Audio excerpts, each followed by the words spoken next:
Sasisian pat ngi pinang subai pi barok shakanika channel ko jungi but haganinga video ngin pe ikini ki post ki brang shulat thamai po Meghalaya. Subscribe but turn on your notification bell kana mo pinum do iki videos ki bing upload. Iba kwa ban support but kasha ni kanika channel pila ban join ni ka channel memberships nak ba pinyon uni button but pinyo bon ki jing mentoy. Dan ni pila aru ban pai ka support ko jung pi nak ba pi pinyon uni thanks button.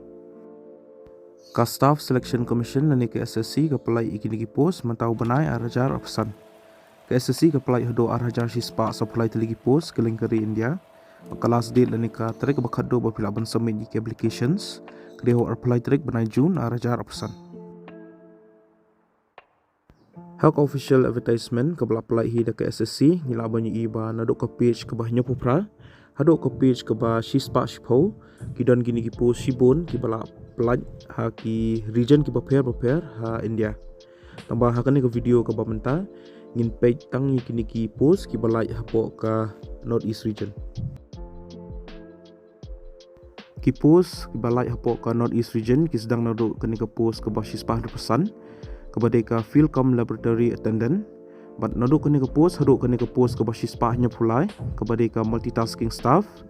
Kidai nak benta ki bala pas ya ke kelas 10. Kapos ke basis pa Andrew ka multitasking staff non-technical ka like ka way ki schedule class. Kapos ke basis pa Andrew Pupra ka laboratory attendant ka like artillery ki schedule class. Kapos ke basis pa Nyapuway ka staff ka driver ordinary grade ka like ka way ki schedule class but ka way ki schedule type candidates. Kapos ke basis pa Nyapulay ka multitasking staff non-technical ka like artillery ki schedule class. Kapos ke basis pa Nyapusaw ka assistant storekeeper ka educational qualification nya kanya ka day class 12 but ka like artillery ki schedule type candidates.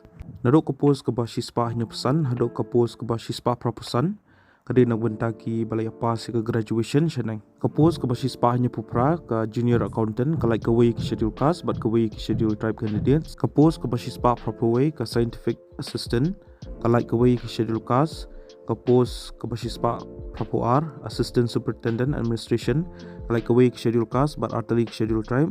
Kapos ke basis pa Prapulai girl cadet instructor ka like ka way ki schedule class but southerly ki schedule type candidates.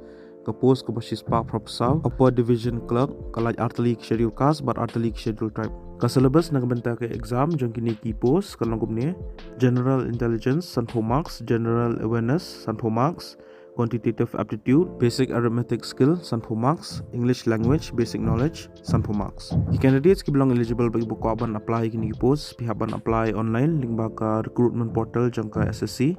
Bagi kini ke link la description jong kini video.